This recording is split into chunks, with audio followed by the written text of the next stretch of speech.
The first step is making a vow of obedience to her as me being a slave and her being my master. Welcome to Watch Mojo. And today we're examining our picks for the most unsettling, bizarre, and messed up practices by real-life cults around the world that often led to disaster. The flirting was more than flirting. It was actually, religious prostitution. Constant coconut consuming. The Order of the Sun.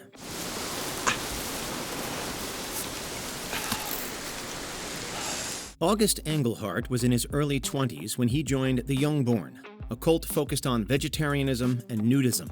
In 1902, after the Youngborn was dissolved, Engelhardt relocated to modern-day Papua New Guinea. There, he developed his own cult, the Order of the Sun, and promoted the consumption of a fruit-based diet, particularly coconuts, which he believed were special since they grew the closest to the sun. It looks like the human head. One can make everything out of it one needs, can derive sustenance from it.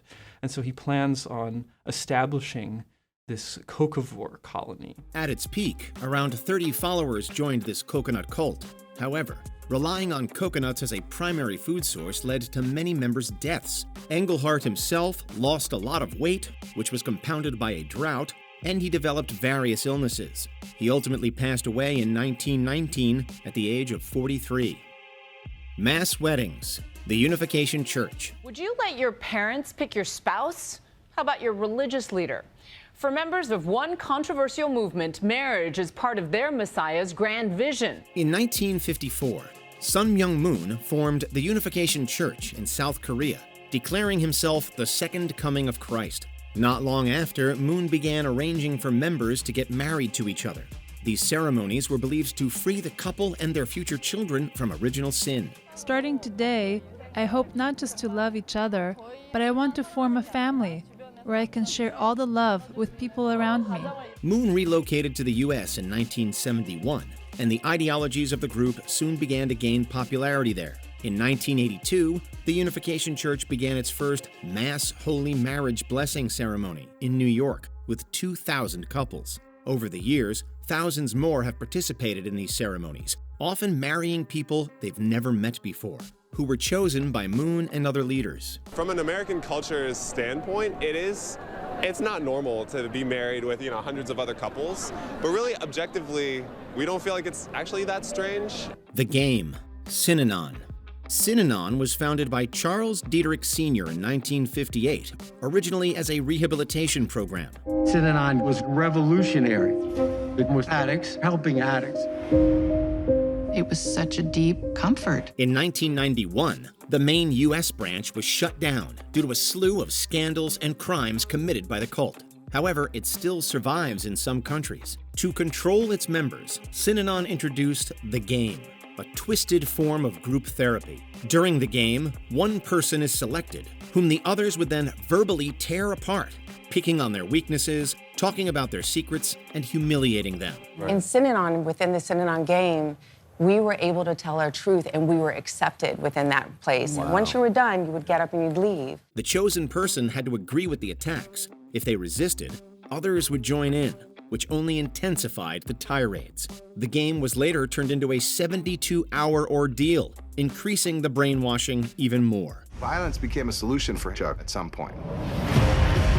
He was a master manipulator in so many ways. Disrobed and disorderly. Freedomites. The Doukhobors are a Christian community who originally emigrated from Russia to Canada in the late 1800s. Persecuted by the church and state in Tsarist Russia for their pacifist beliefs, some 4,000 Doukhobors immigrated to Saskatchewan in 1899 under the leadership and spiritual guidance of Peter Verrigan. A few years later, some members broke away to form the Freedomites, which later became known as the Sons of Freedom.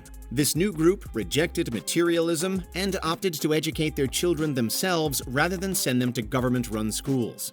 In retaliation, the province eventually forced their children into a school where they could only see their parents through a chain-link fence. This caused clashes with the local government and led to wide protests among the group. Some Freedomites took their dissent to extreme levels, committing acts of arson and using explosives without clothes on.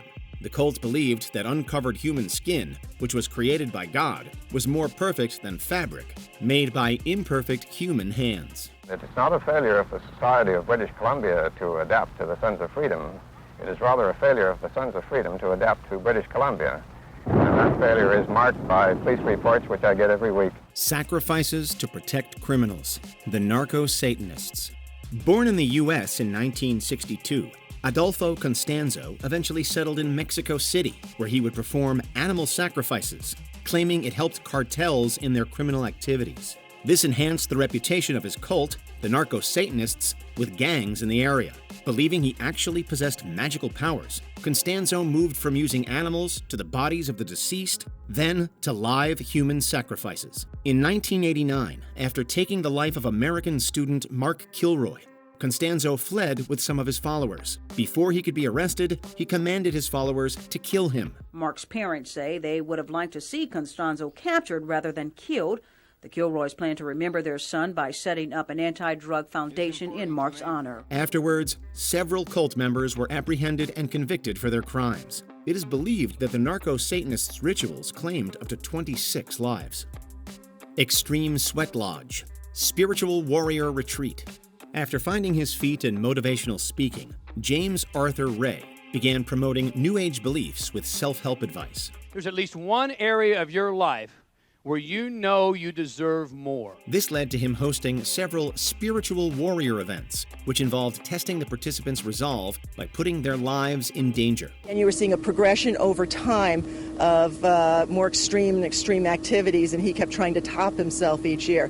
Then it's just going to head in one direction, and that's disaster. In 2009, Ray brought members who paid him around $10,000 each to a retreat in Arizona. He got them inside a non-traditional sweat lodge for several hours for, quote, spiritual cleansing. As a result, 18 people suffered burns, dehydration, organ failure, and other conditions, and 3 people tragically died. Is this a result of a shooting or something? No, it was a sweat lodge. A sweat lodge? Yes. Okay. Ray was subsequently sued by the victims' families for millions of dollars. In 2011, he was also found guilty of negligent homicide and sentenced to 2 years in prison. Cave living, true Russian Orthodox Church. Originally from Belarus, Pyotr Kuznetsov traveled to Russia to preach about the impending apocalypse, where he formed the doomsday cult, True Russian Orthodox Church. Members were forbidden from handling money, watching TV, or eating processed foods. In 2007, Kuznetsov instructed his followers to enter a cave and pray until the end of days, which he predicted would occur in May 2008. However, Kuznetsov couldn't join them as he was arrested beforehand. Despite the efforts of authorities, the cult members initially refused to leave the cave. Some eventually came out after falling ill or due to fears about the cave's instability.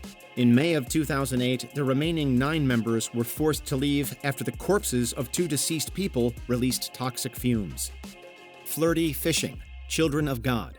Known today as the Family International, the Children of God was founded by David Berg in 1968 to form communes around the world and spread their version of Christianity. Years later, ex-members would call him demonic, evil, psychotic. Several celebrities, such as Joaquin Phoenix and Rose McGowan, grew up in the cult. In the mid-70s, after promoting free love methods, Berg brought in the concept of flirty fishing. Women were encouraged to use their sexuality to recruit men into the cult. Berg had this revelation that his women needed to be fishers of men. Like Jesus called his disciples who were fishers of fish, they should be fishers of men and basically go out and share God's love with lonely businessmen. It's believed that around 200,000 men were victims of this disturbing methodology, resulting in the births of thousands of babies and the widespread transmission of STDs. The flirty fishing practice was eventually stopped in 1987 due to the HIV/AIDS crisis. The flirting was more than flirting. It was actually, religious prostitution. Building the master race, the family. In the mid-60s, Anne Hamilton Byrne, declaring herself a reincarnation of Jesus, created the family in Australia. For more than 30 years, this is the only glimpse the world has had of Australia's most secretive cult leader, Anne Hamilton Byrne. Look. This New Age cult combined various worldwide religions in its philosophy. In 1987, with the aid of Sarah Moore, who had been kicked out of the group, The police raided the family compound and discovered their insidious methods. The children, some of whom were abducted or obtained through scams, had their hair dyed blonde, were given prescription medicine as punishment, and were homeschooled in isolation from society. Of all the crimes that I investigated, she is the most evil person that I've ever met. As teenagers, they were given psychedelic drugs in an initiation rite known as going through. Survivors of the cult have revealed that these rituals were aimed at creating a quote-unquote master race. Bleached hair, blonde, singing like the Von Trapp family, living out Anne's fantasy of, in her thoughts, I'm sure it was something like an Aryan race. Before we continue, be sure to subscribe to our channel and ring the bell to get notified about our latest videos. You have the option to be notified for occasional videos or all of them. If you're on your phone, make sure you go into Settings and switch on your notifications. Making Slaves, NXIVM. Founded by Keith Raniere and Nancy Saltzman in 1998, NXIVM initially operated as a personal development company with multi-level marketing strategies. However, it soon morphed into a grim cult. Participants say they're taught to call Raniere Vanguard. Vanguard. Yes, Vanguard is the name that we refer to Keith as because he is a leader of a philosophical movement. With aid from celebrities such as Allison Mack, a secret society of women known as Dominus Obsequious Sororium, or DOS, was created. Within DOS, women were treated as slaves to masters. They were branded with Raniere's initials, beaten, and had their sensitive information and intimate photos held as leverage. Additionally, they were made to perform various sexual acts. Allison told me that Keith had no involvement in this. She said it was women mentoring women in a very specialized, deep way. After Sarah Edmondson blew the whistle on NXIVM, the police began investigating, and arrests were made. Raniere was sentenced to 120 years in prison, Saltzman to 42 months, and Mack to 3 years. For hours, the court heard impact statements from 15 of Keith Raniere's victims. What's the most dangerous cult to have existed? The Manson Family? The People's Temple? One of the ones we covered in the video? Or something else? Let us know below. My name is Lynette Fromey. Was I in love with Charlie? Yeah. Oh, yeah. Oh, still am.